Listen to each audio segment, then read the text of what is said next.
በአካውንቴ 10 ሺህ ሪያል ገባ። እንደገባም ሳየው ተሳስታ ነው ብዬ ደወልኩላት። አክስቴ ተሳስተሻል እና አካውንትሽን ላኪልኝና አልመልስልሽ አልኳት። አይ ተሳስቼ አይደለም፣ አንተ የሚገባህ ልጅ ነህ፣ ከዚህም በላይ ልጄ በተደናገራት ሰዓትና በጨነቃት ሰዓት ደርሰህላታል አለችኝ። አይ ኧረ ችግር የለውም ብዬ ስላት አይ ይሄ ለአንተ ስጦታ ነው አለችኝ። እኔም ግራ ገባኝና አፌ ራሱ ተያያዘ። ከዛ እንዴት ነው ይሄ ታዲያ አልበዛም እንዴ ብዬ ስላት አይ እኛ ብዙ ነገሮች አሉን ብላ ባጭሩ ቋጨች። እናት ጋር ታስተዋውቀኛለህ፣ ቤተሰቦች ጋር ታስተዋውቀኛለህ ብላ ስልኩን ዘጋችው። እኔም እሺ ብዬ ስልኩን ዘጋሁትና ተደናገርኩ። ማለገው ቁጡ ጠፋኝ። ማለት እነዚህ ሰዎች ከበስተጀርባቸው መጥፎ ነገር ይኖራቸው ይሆን ወይስ ኸይር ነገር ብዬ ያለውን ነገር ለእናቴ ያጫወትኳት፣ እናቴም ጋር አስተዋወቅኳት። ያው እኔ ውስጤን ታውቃላችሁ፣ የውስጤን ቀለል ሊያደርግልኝ እየመሰለኝ ዋትስአፕ ስቶሪ ላይ፣ ስናፕሻት ስቶሪ ላይ አንዳንድ ነገሮችን እለቃለሁ። ከዛ እሷም ትከታተል ጀመር። አንዳንድ ጊዜም ኮሜንት ትሰጠኛለች። እያለች አንድ ቀን መጣችና በአላህ የሆነብህ አንድ ጥያቄ ልጠይቅህ፣ እንደ እናትህም እንድታየኝ መልሱንም በትክክል እንድትነግረኝ ጥያቄ ልጠይቅህ አለችኝ። እኔም እሺ ብዬ ጥያቄው ምንድን ነው አልኳት። ጥያቄ ምንድን ነው ያለህ ችግር፣ ውስጥህ ጋር ችግር እንዳለህ የምትለቃቸው ነገሮች ላይ በደንብ ያስታውቃሉ እና ምንድን ነው ችግርህ አለችኝ። እኔም ግራ ገባኝና እንዴ ልንገራት ወይ ስልተው እያልኩኝ እያንገራገርኩኝ እያለ እንዴ እሷ ብዙ ነገር ያደረገችልኝና 10 ሺህ ሪያል የሰጠች ሴትዮ አይደለች እንዴ ብዬ ያለውን ነገር ብትን አድርጌ ነገርኳት። ከአክስቴ ልጅና ወይም ከእናቴ እህቷ ልጅ ጋር የተፈጠረውን ሁሉ በሙሉ ነገርኳት። ከዛም ኢንሻአላህ ይሲር ኸይር ብላ ስልኩን ዘጋችው። እኔም ቀለል ያለ መሰለኝ። ከዛ አንድ ቀን ደወለችና በስልክ ይኸውልህ ልጄ ያለችኝ፣ ልጄን አይተሃታል፣ ብዙ ባል ይመጣላታል፣ ነገር ግን ልጅቷ ፈቃደኛ አትሆንም፣ ትመልሳለች። ስለ አንተ ስናነሳ ስናንተ ስናወራ እሷ ደስተኛ ትሆናለች። ብሎም አንዳንድ ቀን ደግሞ ያለፈውን ወይንም ደግሞ ያጋጠማትን ከአንተ ጋር ታወራለች። እናቴ ያኔ ጊዜ እኮ ሱፐር ማርኬት ላይ የመጀመሪያውን ኢቲኤም ሰጠሁት ባዶ ነው ብሎ መለሰው። የሁለተኛውን ሰጠሁት ባዶ ነው ብሎ መመለስ ጀምሮ ሲያበቃ ድባቤን አይቶ ነው መሰለኝ መልሶ ሰራልሽ አለኝ። ቢሰራልኝ ኑሮ እኮ ቴክስት ይገባልኝ ነበር አይደል? በቃ እየደጋገመች የምታወራው ወሬ ይሄንን ነው። እናም ያለውን ሁኔታ ነገረችኝ እና ከእናትህ ጋር መተህ ለትዳር ብትጠይቃት ምን ይመስልሃል ብላ ሀሳብ አቀረበችልኝ።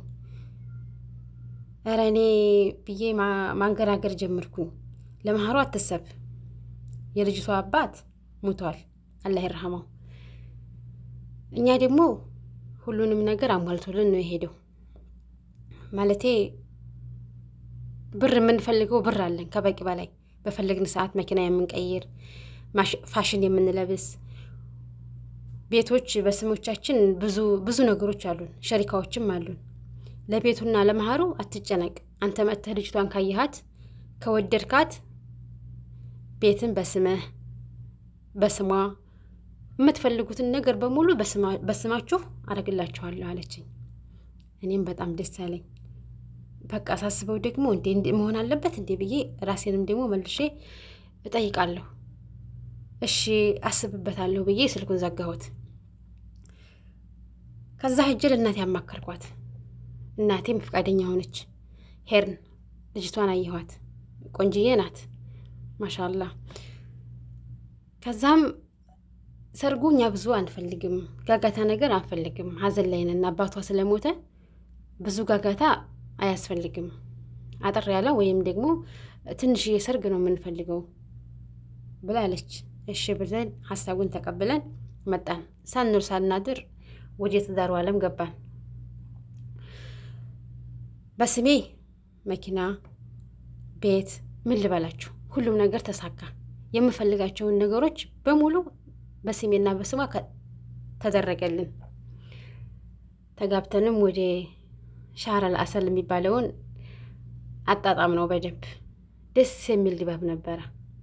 ተሳፈርን፣ ሄር መጣን እያልን እያለ እናቴ ጋር ከሰፈር ተመልሰን ቡና እየጠጣን እያለ አንድ ጊዜ እና እናቴ ምን ነው ልጄ የእህቴ ልጅ ታማ ነበር፣ ወይም የድሮ ጮኛውን ማለት ነው። እሷ ታማ ነበርና ይቅርታ ጠይቁልኝ ብላ አለች። እና የተፈጠረ ነገር አለ እንዴ ብላ ጠየቀችኝ። ምን ሆና ነው? ምን ሆና ነው? ችግር ምን ነው? ምን ሆና ነው ማለት ምንድን ነው? በቃ አፌ ተያያዘ ራሱ። ምን ሆና ነው? ምን ሆና ነው ብዬ ተደናገጥኩም ተናደድኩም። ምክንያቱም የድሮ ቁስሌን እናቴ እንደ አዲስ አደሰችው መሰለኝ። አይ ታማ ያልጋ ቁራኛ ሆና ሐኪም ቤት ተኝታለች። ከዛ እንደዛ ብላ ስትለኝ ያሳለፍኩት ነገር ትዝ አለኝ። ያሳለፍኩት ምን ሆና ነው አልኳት። ግን አላህ ይቅር ይበላት። ግን በሽታው ምንድን ነው? በሽታው ካንሰር ነው መሰለኝ ታማለች አለች። ይገርማል ብዬ በሀሳብ ጭልጥ ብዬ ሄድኩኝ። ካንሰር በሽታ ተይዛለች? አዎ። ከዛ ታውቂያለሽ እናቴ ያኔ እኮ እናንተም ቤተሰቦቼ በሙሉ አገለላችሁኝ። እሷ ግን ያንን ቪዲዮ ወይንም ደግሞ እንዲለቃት ዋናው ሰበቡ እሷ ነበረች። እኔ እንዳልወደደችኝ አውቃለሁ፣ ፍላጎት እንደሌላት ቤተሰብ እንዳስገደዳት። ግን ፍቅር የሚባለው ወይም ደግሞ ደስታ የሚባለው ነገር ቀስ በቀስ ይመጣል ብዬ እኔ ትዳሬን መርጬ ነበረ ከእሷ ጋር። እሷ ግን ዲራማ ሰርታብኝ በቪዲዮ ቀረጻ እንደዚህ አድርጋ አስፈራራችኝ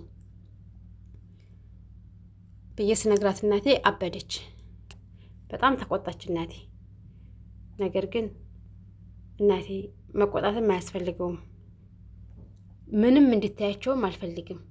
እኔ አሁን ከሚስቴ ጋር ሄጄ እተኛችበት ሐኪም ቤት ይማርሽ ብዬ አፉ ብዬ እመለሳለሁ። ሄድኩኝ ከመወዳት ሚስቴ ጋር ከቆንጆዋ ሚስቴ ጋርም ሄጄ እሷን ይማርሽ አላህም ይቅር ይበልሽ ለሰራሹ ስራ ብያት መጣሁ። እና አሁን ያለሁበት ሁኔታ የሸሪካ ባለቤት ሁኜ በደስታ እየኖርኩ ነው። አንዳንድ ጊዜ ሳናቀው ሳንወዳቸው የሚሆኑ ነገሮች ሁሉ ለኛ በስተጀርባቸው ጥሩ ነገር ይዘው ይመጣሉ ይለናል ባለ ታሪኩ።